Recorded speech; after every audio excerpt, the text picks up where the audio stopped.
Hi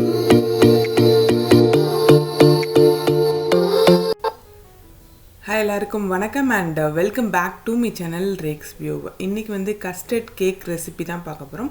homemade chocolate, homemade lollipop எப்படி பண்ணலாம் அப்படிங்கிறது தான் இந்த வீடியோவில் பார்க்க போகிறோம்.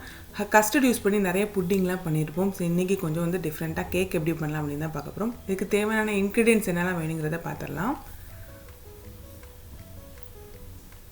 கஸ்டர்ட் பவுடர் வந்து 2 ஸ்பூன் எடுத்துருக்கோங்க.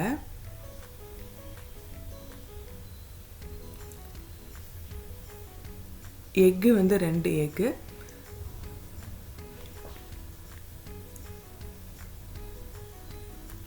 நல்லா வந்து பீட் பண்ணதுக்கு அப்புறமா அடுத்த இன்க்ரீடியன்ஸ் நம்ம ஆட் பண்ணிக்கலாம்.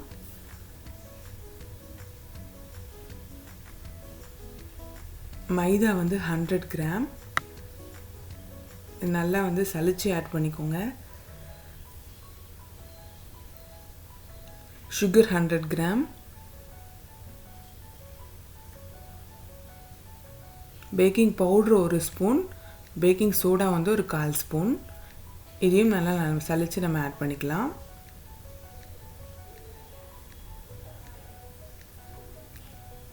ஒரு 50 ml வந்து வார்ம் வாட்டர் ஆட் பண்ணிக்கோங்க. இது நல்லா ஒரு தோசை பேட்டர் மாதிரி நல்லா மிக்ஸ் பண்ணி எடுத்துக்கலாம்.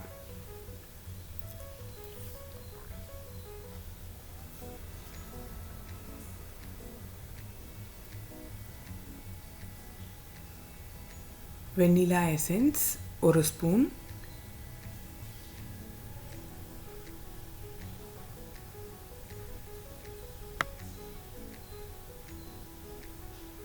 ஆயில் வந்து 100 கிராம். ஆயில் இல்லைன்னா பட்டர் கூட நீங்கள் ஆட் பண்ணிக்கலாம்.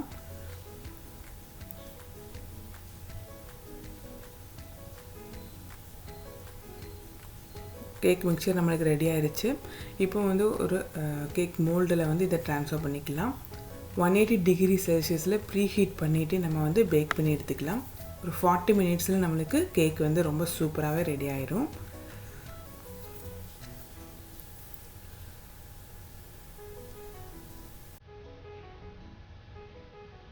அதை டேப் பண்ணிவிட்டு இதை வந்து நம்ம பேக் பண்ணி எடுத்துக்கலாம். அடுத்தது நம்ம ஹோம்மேட் சாக்லேட் தான் பார்க்க போகிறோம். ஹோம்மேட் சாக்லேட் ரெசிபி நான் நிறைய ஷேர் பண்ணியிருக்கேன். இது வந்து மெல்ட் அண்ட் போர் மெத்தட் தான். மார்டே பிராண்ட் வந்து நிறைய ப்ரொஃபஷ்னலாக வந்து யூஸ் பண்ணுவாங்க. நம்ம சீக்கிரமாக ஏதாவது கேக்கு டெக்கரேஷனுக்கு வந்து நம்ம சாக்லேட் பண்ணுறதா இருந்தாலும் சரி, இல்லை கிட்ஸுக்கு சீக்கிரமாக நம்ம சாக்லேட் ரெடி பண்ணி கொடுக்குறதுனாலும் இந்த மெத்தடில் யூஸ் பண்ணிக்கலாம். இது டபுள் பாய்லர் மெத்தடில் வந்து மெல்ட் பண்ணிட்டு தான் நான் இதை ஜஸ்ட் வந்து மோல்டில் தான் ட்ரான்ஸ்ஃபர் பண்ண போகிறோம். இதில் கலர் வந்து வேண்டாம் அப்படின்னா வந்து ஸ்கிப் பண்ணிக்கோங்க. சாக்லேட் லாலிபாப் மோல்டு இது.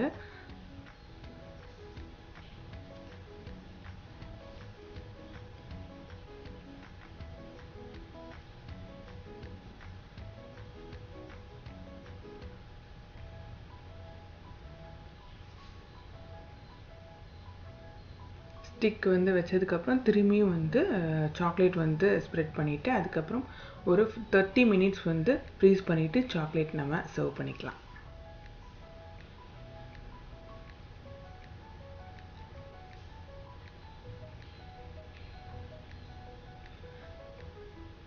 நல்லா டேப் பண்ணிவிட்டு இப்போ நம்ம ஃப்ரீஸ் பண்ணி வச்சிடலாம். இதே மாதிரி நிறைய டிசைனில் வந்து மோல்டு இருக்குது சாக்லேட்டு. அதே மாதிரி நம்ம சாக்லேட்டை வந்து இதில் ட்ரான்ஸ்ஃபர் பண்ணிவிட்டு ஃப்ரீஸ் பண்ணி எடுத்துக்கலாம்.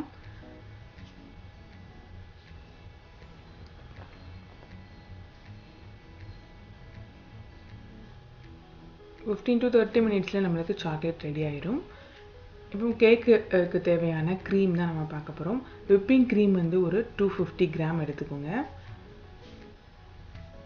இதை நல்லா வந்து பீட் பண்ணி எடுத்துக்கலாம். அந்த பீக் கன்சிஸ்டன்சி வர வரைக்கும் இதை நல்லா வந்து பீட் பண்ணி எடுத்துக்கோங்க.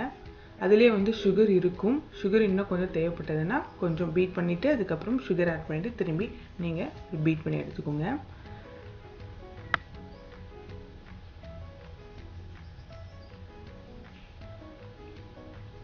இந்த பீக் கன்சிஸ்டன்சி வர வரைக்கும் நல்லா பீட் பண்ணிக்கோங்க. இதான் வந்து கரெக்டான கன்சிஸ்டன்சி.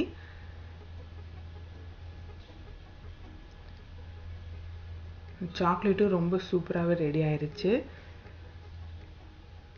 இதில் என்ன ஃப்ளேவர்ஸ்னாலும் நம்ம ஆட் பண்ணி நம்ம சாக்லேட் ரெடி பண்ணிக்கலாம்.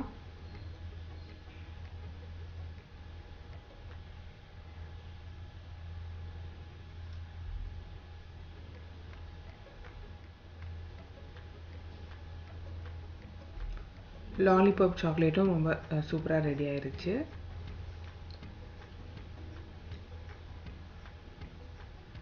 இன்றைக்கி நம்ம வந்து கேக் டாப்பிங்ஸ்க்கு தான் இந்த சாக்லேட் வந்து ரெடி பண்ணியிருக்கேன்.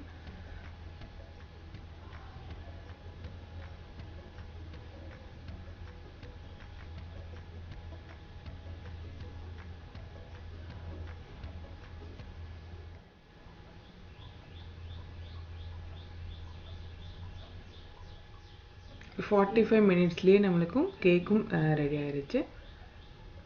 நல்லா சூடு ஆறுனதுக்கப்புறமா இதை வந்து நம்ம டீமோல் பண்ணிக்கலாம். அது ஹாஃபாக டிவைட் பண்ணிக்கிறேன்.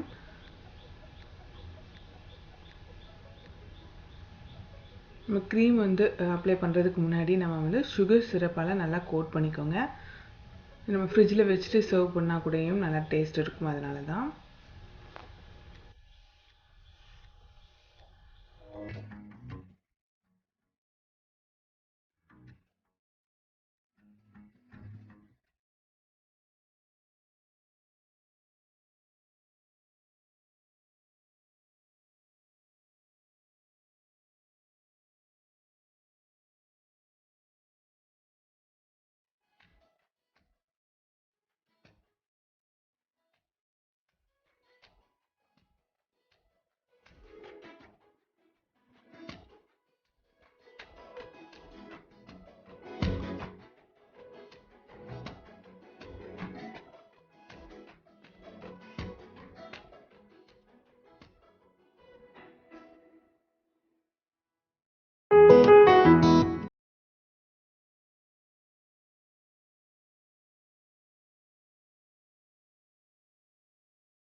கஸ்டர்ட் கேக் ரெசிபி உங்கள் எல்லாருக்கும் யூஸ்ஃபுல்லாக இருக்கும்னு நினைக்கிறேன். இதே மாதிரி ஒரு இன்ட்ரெஸ்டிங்கான ரெசிபியோடு பார்க்கலாம். Until then, bye from Breaks View. Thanks for watching.